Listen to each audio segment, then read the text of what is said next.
హైదరాబాద్లో పబ్బులు దడ పుట్టిస్తున్నాయి. పలు పబ్బుల్లో అపరిశుభ్ర వాతావరణంలో కల్తీ ఆహారం వండి వడ్డిస్తున్నారు. జూబ్లీహిల్స్ రోడ్ నెంబర్ 45లోని హాట్ కప్ డైలీ రిచువల్స్ పబ్బుల నిర్వాహకం బట్టబయలైంది. కస్టమర్లకు నాణ్యత లేని ఆహారం అందిస్తున్నారన్న సమాచారంతో ఫుడ్ సేఫ్టీ అధికారులు తనిఖీలు చేపట్టారు. ఈ తనిఖీల్లో పబ్బుల్లోని అడ్డగోలు బాగోతం బట్టబయలైంది. హాట్ కప్ కాఫీ కిచెన్ రూమ్లో బొద్దింకలు, కాలం చెల్లిన టమాటో పేస్ట్, అలాగే వనస్పతి, పెరి పెరి మసాలాలను గుర్తించారు.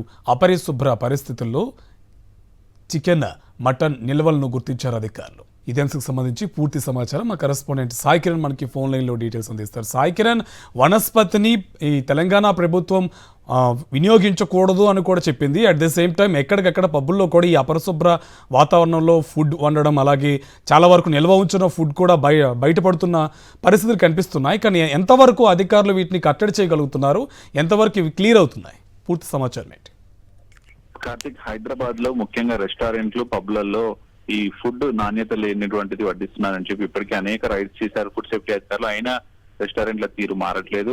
జూబ్లీహిల్స్ రోడ్ నెంబర్ 45 లో ఉన్నటువంటి హాట్ కప్ కాఫీ, అలాగే డైలీ రిచువల్స్, ఈ రెండిట్లలో కూడా ఫుడ్ సేఫ్టీ అధికారులు తనిఖీలు చేశారు. ఈ రెండిట్లలో నాణ్యత లేని ఆహారం కస్టమర్లకు వడ్డిస్తున్నట్టు అక్కడ తేలింది. అలాగే ఆ కిచెన్ రూమ్స్ లలో కూడా చూస్తే బొద్దింకలు ఇవన్నీ కూడా తిరుగుతున్నాయి. అపరిశుభ్ర వాతావరణంలో ఆహారం వడ్డిస్తున్నారు. జూబ్లీహిల్స్ రోడ్ నెంబర్ 45 లోని హాట్ కప్ లోని, అలాగే డైలీ రిచువల్స్ పబ్లు నిర్వాహకం బయటపడింది. కస్టమర్లకు నాణ్యత లేని ఆహారం వడ్డిస్తున్నారు. అలాగే hot cup coffee kitchen room వస్తే బొద్దింకలు, కాలం చెల్లిన టొమాటో పేస్ట్లు, వనస్పతి, పెరి పెరి మసాలాలు, కుళ్ళిన స్థితిలో ఉన్నటువంటి వెజిటేబుల్స్ అక్కడ కనిపించాయి. అలాగే అపరిశుభ్ర పరిస్థితుల్లో చికెన్, మటన్ నిల్వలు కూడా ఫ్రిడ్జ్లలోనే ఉంటున్నాయి. అన్హైజీనిక్ కండిషన్స్ లలో వాటిని నిల్వ చేసి అలాగే వాటిని కస్టమర్లకు వడ్డించి పెడుతున్నటువంటి పరిస్థితులు అయితే కనిపిస్తున్నాయి. ఫుడ్ సేఫ్టీ అధికారులు వెంటనే వాటిపైన రైడ్స్ చేసి సీజ్ చేసినటువంటి పరిస్థితి ఉంది. సో ఇప్పటికైనా కూడా కస్టమర్స్ అంతా కూడా చాలా జాగ్రత్తగా ఉండాలి. ఇటువంటి ఫుడ్ బయట తినేటప్పుడు కొంత చూసుకొని కొంత మంచి రెస్టారెంట్స్ లో కావచ్చు,